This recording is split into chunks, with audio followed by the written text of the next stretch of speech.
Hi guys, कैसे हैं आप। आई होप कि आप सभी अच्छे होंगे। और आज रामलला का दिन है और रामलला की प्राण प्रतिष्ठा हो रही है। तो सभी को सबसे पहले जय सिया राम। और आज एक नई वीडियो के साथ हम संधि को शुरुआत करते हैं, क्योंकि हमें संधि पढ़नी है और संधि के क्या भेद हैं, संधि किसे कहते हैं, इसके बारे में हम अध्ययन करेंगे। तो सबसे पहले देखिए कि संधि का अर्थ होता है मेल या जोड़, यानी कि व्याकरण में संधि से आशय वर्णों के मेल से है। जब शब्दों में दो वर्णों के पास पास होने से दोनों में मेल हो जाता है तथा बोलते समय अलग अलग नहीं बोला जाता, बल्कि उनका उच्चारण भी एक हो जाता है, तो यही मेल हमारा क्या कहलाता है, यही मेल हमारा संधि कहलाता। दो ध्वनियों के आपसी मेल से उत्पन्न विकार परिवर्तन संधि कहलाता है। यानी कि जब जो दो ध्वनि होती हैं और जो आपसी मेल से विकार उत्पन्न होता है, यानी कि परिवर्तन होता है, तो हम उसे क्या कहते हैं, हम उसे संधि कहते हैं। संधि के भेद देखिए, तो संधि के भेद हैं स्वर संधि है, विसर्ग संधि है, व्यंजन संधि है। इन तीनों संधियों के बारे में हम अलग अलग अध्ययन करेंगे। तो ठीक है, तो स्वर में स्वर का मिलाप हो जाना, व्यंजन में स्वर और व्यंजन, व्यंजन और व्यंजन, व्यंजन और स्वर, और विसर्ग में विसर्ग और स्वर और विसर्ग और व्यंजन। जब हम तीनों को अलग अलग इस रूप में मिला देते हैं, तो जब स्वर से स्वर मिलता है तो स्वर संधि हो जाती है। और व्यंजन संधि वहाँ होती है जब स्वर और व्यंजन का मिलाप होता है, या व्यंजन व्यंजन का मिलाप होता है, या व्यंजन और स्वर का मिलाप होता है, तो वहाँ पर क्या कहलाती है, हमारी व्यंजन संधि। विसर्ग संधि हमारी कहलाती है विसर्ग धन स्वर, जैसा कि नीचे आप देख रहे हैं इसमें। तो विसर्ग के साथ जब स्वर मिलता है तो वहाँ विसर्ग संधि कहलाती है, और विसर्ग के साथ में जब व्यंजन ध्वनि मिलती है, तो हमारा यह वर्ण मिलता है, तो वहाँ पर हमारा विसर्ग वो संधि कहलाती है। यानी कि हम पढ़ते हैं सबसे पहले स्वर संधि। दो स्वरों का आपस में मेल होने पर उनमें जो परिवर्तन आता है, हम उसे क्या कहते हैं, स्वर संधि। हम इसको विस्तार पूर्वक स्टेप बाय स्टेप बाद में पढ़ेंगे, पहले हम थोड़ा सा रफली समझ लेते हैं कि स्वर संधि होती क्या है। तो स्वर संधि देखिए कि दो स्वरों का आपस में मेल होने पर उनमें जो परिवर्तन आ जाता है, हम उसको स्वर संधि कहते हैं। स्वर संधि के भेद देखिए, इसको हम 5 भागों में विभाजित कर सकते हैं। दीर्घ संधि है, गुण संधि है, वृद्धि संधि है, यण संधि है और अयादि संधि है।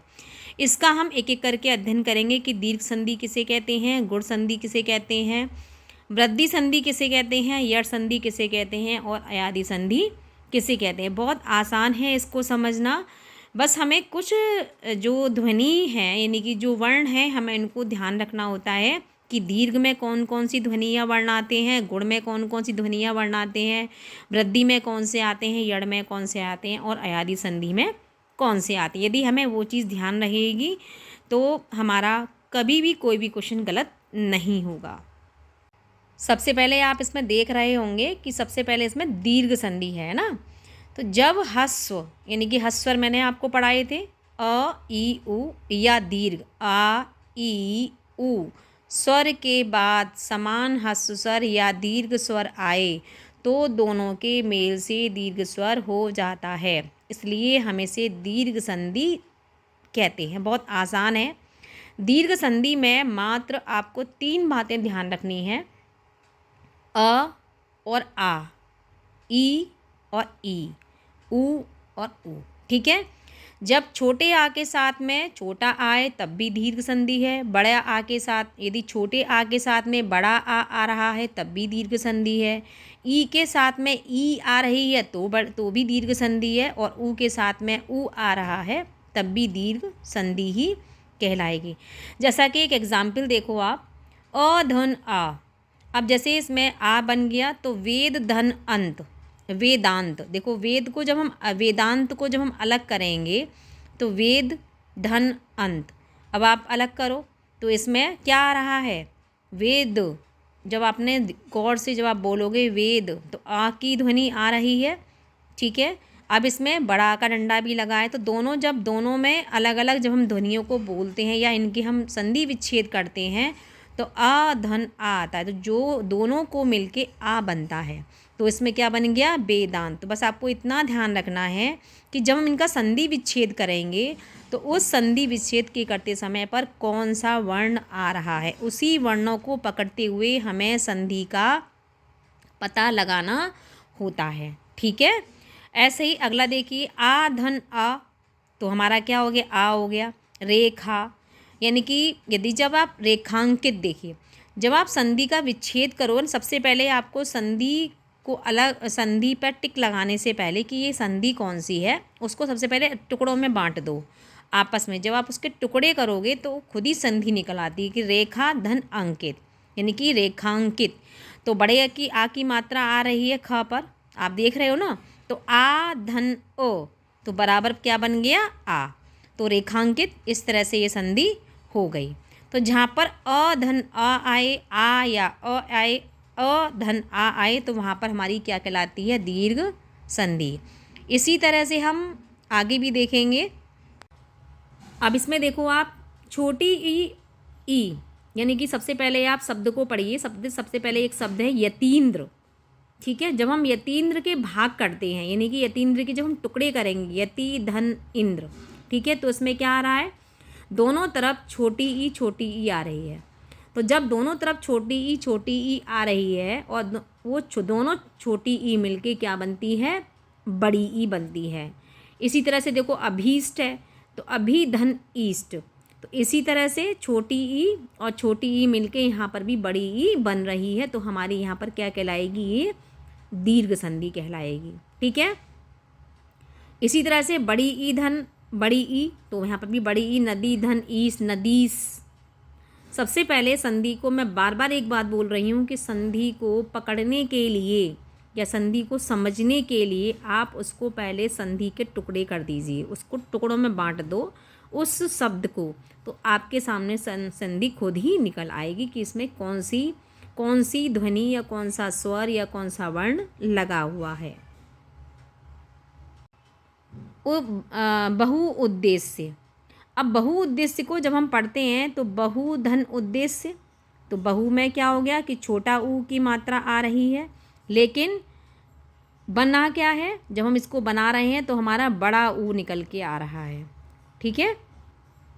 वैसे जब हम इसको संधि विच्छेद कर रहे हैं तो बहुधन उद्देश्य आ रहा है, लेकिन जब हम पूरा शब्द लिख रहे हैं तो बहु उद्देश्य, यानी कि बड़े ऊ की मात्रा लगाई जा रही है। तो यानी कि छोटा ऊ प्लस छोटा ऊ मिलाकर क्या बनता है, बड़ा ऊ। ऐसे ही गुरु उपदेश, यानी गुरु धन उपदेश, गुरु उपदेश। ऐसे ही बड़ा ऊ प्लस बड़ा ऊ भूर्जा, तो भूर्जा यानी कि भू धन ऊर्जा, यानी कि भूर्जा। तो यहाँ पर क्या है, इस तरह से हमें कुछ चीज़ों का ध्यान रखना होता है। तो ये जितने भी आपने ये पढ़े, छोटा आ, बड़ा आ, छोटी ई, बड़ा ऊ, छोटा ऊ, इस तरह के जो भी हैं, जो भी आपको इस तरह से थोड़ा सा भी समझ में आए तो हम समझ लेना, जहाँ पर ये क्या कहते हैं स्वर लगे हों, तो वहाँ पर क्या है, हमारी दीर्घ संधि। आपसे दोनों तरह से क्वेश्चन पूछा जाता है। मानो आपको क्वेश्चन दे दिया बदुल्लेख आपको दे दिया और आपसे ये पूछा गया ये स्वर संधि है या व्यंजन है या विसर्ग है, तो आपको पता होना चाहिए ये हमारी स्वर संधि के अंतर्गत आता है, पहला क्वेश्चन। दूसरा क्वेश्चन ये पूछा जा सकता है आपसे कि मानो ये शब्द आपको दे दिया बधुल्लेख और आपसे पूछा गया ये दीर्घ संधि का है, गुण संधि का है, यण संधि का है या अयादि संधि का है, तो आपको पता होना चाहिए ये हमारा दीर्घ संधि का है। क्योंकि हम कैसे पहचान करेंगे, हम इसमें छोटा आ, बड़ा आ, छोटी ई, बड़ी ई और छोटा ऊ और बड़े ऊ का हम ध्यान रखेंगे कि वहाँ जहाँ पर ये इस तरह के स्वर लगे हुए हों वहाँ पर हमारी दीर्घ संधि होगी। अब अगला देखिए गुण संधि। गुण संधि में क्या है कि आ का मेल और ई के मेल से उ के होने पर ओ तथा री के होने पर अर हो जाता है, इसे हम गुण संधि कहते हैं। बस मेन आपको क्या ध्यान रखना है, इनमें क्या है, इनमें ए और आई, ओ और औ का आपको क्या कहते हैं साथियों, इसमें आपको क्या ध्यान रखना है, इसमें छोटी ए और छोटा ओ, इस तरह से हम ध्यान रख सकते हैं कि हमें इन का ध्यान रखना है, इन मात्राओं का ध्यान रखना है। गजेंद्र, जैसे आप देख रहे हो इसमें गजेंद्र, तो इसमें एक मात्रा चढ़ी हुई है, तो आप इतना तो समझ ही जाते हो कि गजेंद्र पर जब एक मात्रा चढ़ी हुई है तो ये एक ही मात्रा है। ठीक है, जब हम इसको अलग करेंगे तो गज धन क्या निकल के आ रहा है, इंद्र निकल के आ रहा है। क्या निकल के आ रहा है हमारा, इंद्र। तो इसमें आपने देखा कि एक तो व्यंजन लगा हुआ है और प्लस इसमें क्या लगा हुआ है, व्यंजन के साथ इसमें क्या लगा हुआ है, ई। क्या लगा हुआ है, ई। तो जब इन दोनों को हम स्वर के साथ में जब व्यंजन लग जाता है तो वहाँ पर हमारी संधि गुण संधि कहलाती है। सबसे बड़ी पहचान हमारी ये है, हम इनसे तो कभी कभी मिस भी हो जाते हैं, नहीं पहचान पाते हैं। हमें क्या करना है कि ऐसे शब्द आए ना आपके सामने, गजेंद्र, देवेश, राजेंद्र, कमलेश्वर, पुरुषोत्तम, इस तरह के शब्द जब हमारे सामने आते हैं तो हमें एक मात्रा जहाँ लगी हो, हमें अधिकतर कहाँ ध्यान देना है, हमें बीच वाले शब्द ध्वनि पर ध्यान देना है। वहाँ पर यदि एक शब्द एक मात्रा लगी हुई होती है तो इसका मतलब इसमें छोटी एक ही मात्रा लगी हुई है। हमें ये इसकी पहचान है, ये इसकी ट्रिक है। यदि एक मात्रा किसी शब्द में लगी हुई है तो हम आसानी से पहचान सकते हैं कि ये हमारी गुण संधि है। ठीक, इसी तरह से ओ को देखिए, जहाँ पुरुषोत्तम है, वार्षिकोत्सव है, यहाँ पर एक मात्रा भी लगी हुई है। ठीक है, तो हम इसको आसानी से पहचान सकते हैं। सूर्योस्मा है, महोपदेश है, महोर्मी है, ब्रह्मऋषि है ना, वर्षतु है। तो इस तरह की जहाँ भी एक मात्रा लगी हुई हो वहाँ पर हम ओ और ए की मात्रा को पहचान सकते हैं, यानी कि ये हमारी क्या कहलाती है, ये हमारी गुण संधि कहलाती हैं। हो सकता है हम इन चिन्हों से कन्फ्यूज़ भी हो जाएं और इन चिन्हों के माध्यम यदि हमारे मन में ये चीज़ है और हमारे माइंड में ये चीज़ है कि हमें एक मात्रा जहाँ पर होती है वहाँ पर ए और ओ का प्रयोग हो रहा है तो हम आसानी से पहचान सकते हैं कि ये गुण संधि है और हम इसको संधि विच्छेद भी आराम से कर लेंगे। ठीक है, तो आधन ई भी निकल आएगा और आधन ऊ भी निकल आएगा। आधन बड़ा ऊ छोटा ऊ है इसमें, और आधन री का जहाँ मेल होता है तो वहाँ पर अर हो जाता है, जैसे ब्रह्म धन ऋषि यानी कि ब्रह्म ऋषि। तो ब्रह्म ऋषि हो गया, वर्षंतु हो गया यानी कि वर्षा धन ऋतु, यानी कि री आ रहा है इसमें, री से ऋषि। तो हमें इन ध्वनियों पर भी ध्यान है। सप्तऋषि, जैसे आप इधर भी देख रहे हैं कि सप्तऋषि, सप्तधन ऋषि, महाधन ऋषि, महर्षि, महाधन ऊष्मा, महोष्मा। तो इस तरह से हमें ये ध्यान रखना है कि कहाँ पर ओ की मात्रा आ रही है, कहाँ पर ए की मात्रा आ रही है, कहाँ पर ऋषि आ रहा है। तो हमें क्या है, वो हमारी क्या कहलाएगी, वो हमारी गुण संधि कहलाएगी। वृद्धि संधि देखिए आगे कि जब पहले शब्द के अंत में आ हो और दूसरे शब्द के आरंभ में ए और आई अथवा ओ और आए तब दोनों मिलकर क्रमशः ए तथा ओ हो जाता है, यानी कि बड़ी ए और बड़ा ओ हो जाएगा। इसे हम क्या कहेंगे, वृद्धि संधि। तो वो इसके भी पहचानने की एक ट्रिक है। आप ध्यान से देखिए, हर बीच वाले शब्द में दो मात्राएं लगी हुई हैं। हितैषी, यथैव, राजेश्वर, महेक्य, दंतोष्ट, महोद, जलोद और महोसी। वहाँ हमने क्या देखा था गुण संधि में, वहाँ हर शब्द के बीच में एक मात्रा लगी हुई थी, यानी कि वर्ण के बीच में एक मात्रा थी। तो आप उससे पहचान सकते हैं कि वहाँ पर गुण संधि थी। लेकिन यहाँ आप देखिए, यहाँ पर क्या है, यहाँ पर हर शब्द के बीच वाले ध्वनि पर, बीच वाले अक्षर पर दो मात्राएं लगी हुई हैं, यानी कि यहाँ पर बड़ी ए और बड़ा ओ, यानी कि आई और औ। ठीक है, तो ये क्या है हमारा, ये हमारा वृद्धि संधि के अंतर्गत आता है।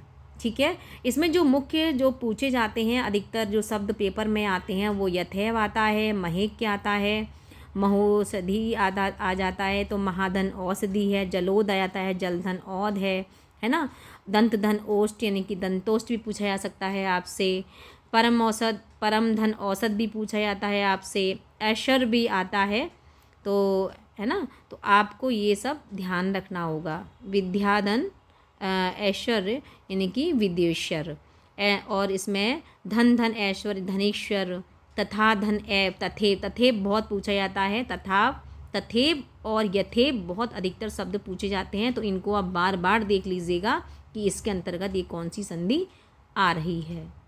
इसके आगे देखिए आप यण संधि। यदि पहले शब्द के अंत में ई उ री हो और दूसरे शब्द के आरंभ में कोई अन्य स्वर हो तो दोनों के मेल से क्रम से या व तथा रा हो जाता है। इसे हम क्या कहते हैं? यण संधि। देखो बच्चों, ऐसे तो आप नियम पढ़ोगे, नियम को कहाँ तक आप याद करोगे, बस एक छोटी सी इससे ट्रिक समझ लो, बहुत आसान ट्रिक है। आप हर शब्द के बीच में एक चीज़ देखना, या को पहचानने का देखना। अधिकतर शब्द के अंत में मैं आपको देखो जूम करके दिखाती हूँ। देखो क्या दिख रहा है आपको? अत्यधिक, अत्यंत, अत्याचार, अत्यावश्यक, देवर्पणम, नद्रपणम, संख्यागमन, देवालय, उपर्युक्त, प्रत्युत्तर, व्यू, न्यून, है ना, संख्योदय, नदीउर्मी, प्रत्येक, देवर्षि।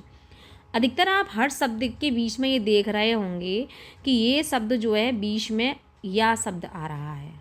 देखा आपने? गौर किया इस शब्द पर? यानी कि बीच में आपको देखना पड़ेगा कि इसमें क्या आ रहा है? या। यानी कि किसी भी शब्द के यदि बीच में शब्द आ रहा है या, तो यानी कि हम कौन सी संधि मानेंगे? हम इसको यण संधि की संज्ञा दे सकते हैं। और यण संधि किसके अंतर्गत आती है? यण संधि हमारी दीर्घ स्वर संधि के अंतर्गत आती। जैसा कि मैंने आपको पहले 5 भेद बताए थे। स्वर संधि के कितने भेद हैं? 5। सबसे पहला कौन सा है? दीर्घ है, फिर कौन सा है? गुण है, फिर वृद्धि है, फिर यण है, फिर आपका क्या है? लास्ट में अयादि संधि। ठीक है, तो हमें इस तरह से पहचान, इसमें हमें मुख्य 3 शब्दों पर ध्यान देना है, या, वा तथा रा। इन तीनों पर ध्यान देना है। तो या की तो पहचान मैंने आपको बता दी। ऐसे ही हम देखते हैं ध्यान से, तो इसमें देखिए नीचे जो शब्द दे रखे हैं, इसमें देखिए स्वेच्छा, अन्वय, स्वागत, गुरुवादेश। इन शब्दों पर भी आप ध्यान देंगे तो इन शब्दों पर भी पाएंगे कि बीच वाला जो शब्द है, यानी कि जब हम उसके मतलब करते हैं ना, टुकड़े करेंगे, तो बीच वाला जो शब्द है वो क्या है? हमारा व दे रखा है। ठीक है, तो आप इससे पहचान कर सकते हैं कि छोटी सी ट्रिक है।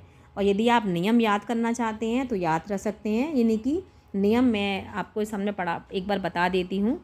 देखो, ई धन आ बराबर या, यानी कि किसी भी ई मिले, ई में आ प्लस हो जाएगा तो या बन जाएगा, चाहे वो छोटी ई हो चाहे वो बड़ी ई हो, है ना। तो इस तरह से क्या मिल जाएगा? वो या बन जाएगा। या बन सकता है, यू बन सकता है, या फिर बड़ा या में आकर डंडा लग के या बन सकता है। ठीक है, अब आती है बात ऊ में यदि आ बीच में लगेगा तो उसमें क्या बनेगा? वो और वाह दोनों ही आ सकते हैं। तो मैंने आपको ट्रिक अपनी अलग बता दी, लेकिन आपको पहचाननी है और आपको यदि नियम याद करने हैं तो आप इस तरह से भी नियम याद कर सकते हैं। इन्हीं शब्दों को ध्यान से देखिए बच्चों आप, कि बदभादेश, बदभावन, अन्विति, अन्वित, अन्वेषण और अन्वेषक। गौर से देखिए इन सब में वो शब्द बीच में आ रहा है। वे, वा, वो, इस तरह के जो शब्द हैं, यानी कि जो ध्वनि है वो हमारी बीच में आ रही है। लेकिन यदि हम जब नियम की तरफ चलते हैं तो नियम में क्या दिखा रहा है? ऊ धन आ मिलके हमारा वा बनता है, ऊ धन ई मिलके हमारा वी बनता है, ऊ धन ए और आई मिलके हमारा वे बनता है। यदि हम नियम हमें याद करने हैं तो हमें इस तरह से हमें याद करना होगा। और इसमें जो अधिकतर शब्द पूछे जाते हैं वो अन्विति पेपर में आता रहता है। अन्विति है, अन्वेषक है, अन्वेषण है और बदभागमन, ये अधिकतर शब्द पूछे जाते हैं पेपर में, तो आप इनको ध्यान से पढ़ सकते हैं। अब आती है बात हमारी लास्ट में री पर। तो री जब हम, आपने देखा होगा इन शब्दों को, पितृपणन, मात्रादेश, मातृपदेश, प्रतीक्षा, यानी कि त्र जहाँ पर लगा हुआ है, त्र पर मात्रा भी हो सकती है छोटे ऊ की, बड़े ऊ की, या फिर छोटी ई की मात्रा हो सकती है। तो जब हम इन शब्दों को देखते हैं तो हमारा क्या होगा? हमारा इसमें भी हमारी यण संधि ही आएगी। जहाँ पर त्र शब्द आपको बीच में कहीं पर भी मिले तो वो उसमें क्या आएगा? वो हमारा कौन सी संधि आएगी? वो हमारी आएगी आपकी यण संधि के अंतर्गत। एक तो ये मात्राज्ञा बहुत शब्द पूछा जाता है, मातृच्छा बहुत पूछा जाता है, आपका पितृच्छा भी पूछा जाता है, पितृपण भी पूछा जाता है। तो आप इनकी संधि को पढ़ सकते हैं। तो मात्रादेश यानी कि मातृधन आदेश, पितृच्छा पितृधन इच्छा, इसमें री लगा हुआ है नीचे, री की मात्रा है री। और जो हम क्योंकि री का जो प्रयोग होता है वो तीन तरह से होता है। एक हम ऊपर प्रयोग करते हैं र को, एक नीचे प्रयोग करते हैं रा का, और एक तिरछा करके नीचे को निकालते हैं। तो वो तीनों तरह से क्या कहते हैं, किसी भी ध्वनि या शब्द में हम प्रयोग कर सकते हैं, है ना। तो ये जो चीज़ है, ये अब जैसे मात्र धन इच्छा यानी कि मात्र इच्छा, तो आप इस तरह से इस पर ध्यान दे सकते हैं और इस पर पहचान भी सकते हैं। अगली संधि आती है हमारे सामने अयादि संधि। अयादि संधि में हमें बस ज़्यादा कुछ नहीं ध्यान रखना है, छोटी सी बात का ध्यान रखना है। यदि पहले शब्द के अंत में ए, ऐ, ओ, औ और दूसरे शब्द के आरंभ में भिन्न स्वर आए तो क्रम से ए का ऐ हो जाएगा, ए का आय हो जाएगा, ओ का अब हो जाएगा और औ का आव हो जाता है। इसे ही अयादि संधि कहते हैं। ये तो हमारे हो गए नियम। और इसके साथ साथ ए, ऐ, ओ, औ के साथ यदि भिन्न स्वर आता है तो ऐ, आय, अब और आव हो जाता है। ठीक, लेकिन आपको ये चारों संधि अधिकतर रटनी होंगी और याद भी करनी होंगी, क्योंकि ये चारों संधि में से पूछा ही जाता है, पेपर में आता ही आता है। ठीक है, तो देखिए, शेधन अन यानी कि शयन, गेधन अन यानी कि गायन, पौधन इत्र यानी कि पवित्र, धोधन अक धावक, नेधन अन नयन, गेधन इका गायिका, पोधन अन पवन, नोधन इक नाविक। अब हम इसको कैसे कर सकते हैं?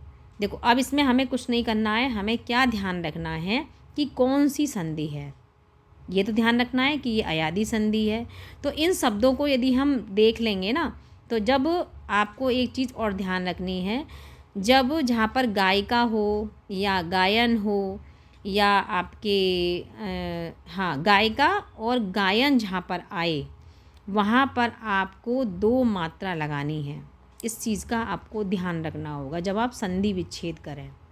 और जहाँ पर पवित्र हो या आपके पवित्र हो सकता है एक शब्द, और है ना, पवित्र दे रखा है, इसमें शब्द तो और भी हैं, मुझे अभी याद नहीं आ रहा है, इसमें केवल पवित्र ही दे रखा है।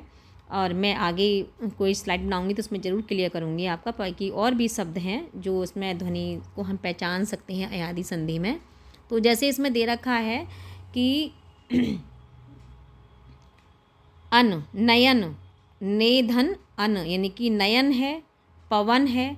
तो जहाँ इस तरह के शब्द होते हैं वहाँ पर एक ही मात्रा लगाई जाती है, यानी कि 2 मात्रा नहीं है। आप इस चीज़ का गौर करें कि पो धन इत्र में, पवित्र में भी एक मात्रा है, पो धन अन यानी कि पवन में भी एक मात्रा है, और धो धन अक में धावक यानी कि यहाँ पर जहाँ पर बड़े आ की मात्रा आ रही है वहाँ पर 2 मात्रा लगी, बड़ा ओ होगा।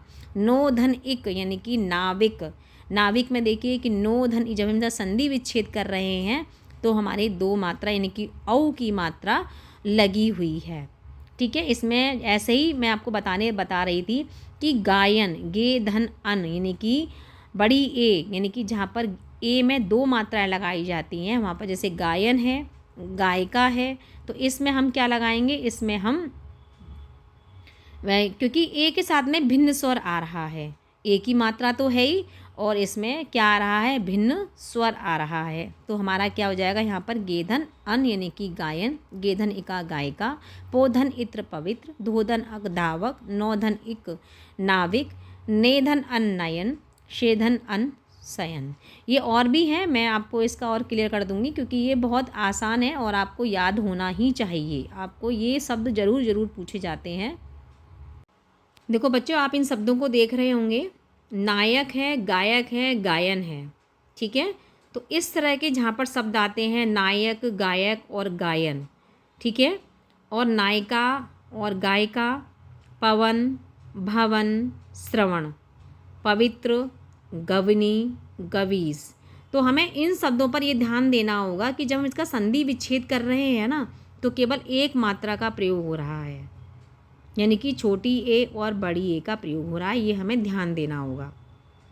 ठीक है, देखो आप ध्यान से देखो कि जब हमने नायक लिखा है तो बड़ी ए की मात्रा लग रही है, गायक देखा है तो बड़ी ए की मात्रा लग रही है, क्योंकि 2 मात्राएं आ रही हैं। कहीं पर भी आपको ये नहीं है कि एक मात्रा का प्रयोग हो रहा हो, जबकि आपको क्या लगेगा, कन्फ्यूज़न में आपको क्या लगेगा कि नायक है तो आ का डंडा आना चाहिए, ये तो आपके दिमाग में बात आएगी कि यदि नायक है, गायक है और गायन शब्द है तो क्या लगेगा आपको? आपको ये लगेगा कि नहीं, यहाँ पर आ का डंडा आना चाहिए, लेकिन नहीं। आपको क्या याद रखना है? ने धन अक, गे धन अक, गे धन अन, ये आपको ध्यान रखना है। इसी तरह से आगे देखिए, ये अधिकतर आते भी हैं। जैसे पवन है, पवन आप लिखेंगे तो उसका संधि विच्छेद भी पूछा जाता है, उसकी संधि भी पूछी जाती है और उसके टुकड़े भी पूछे जाते हैं कि जैसे ओ धन अ धन अव, ये भी आपको दे देते हैं कि पवन की सही संधि विच्छेद क्या होगी। ठीक है, तो एक तो ये पो धन अन हो गया, दूसरा ओ धन अ बराबर आ अव।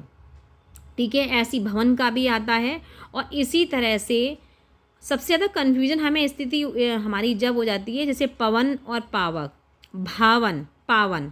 अब देखिए पावन, यहाँ पर यदि पवन में बड़े आ की मात्रा नहीं है, ठीक है, ये आपको ध्यान रखना है। यहाँ पर पवन में बड़े की मात्रा नहीं है और यहाँ पर ओ की मात्रा लगा रखी है।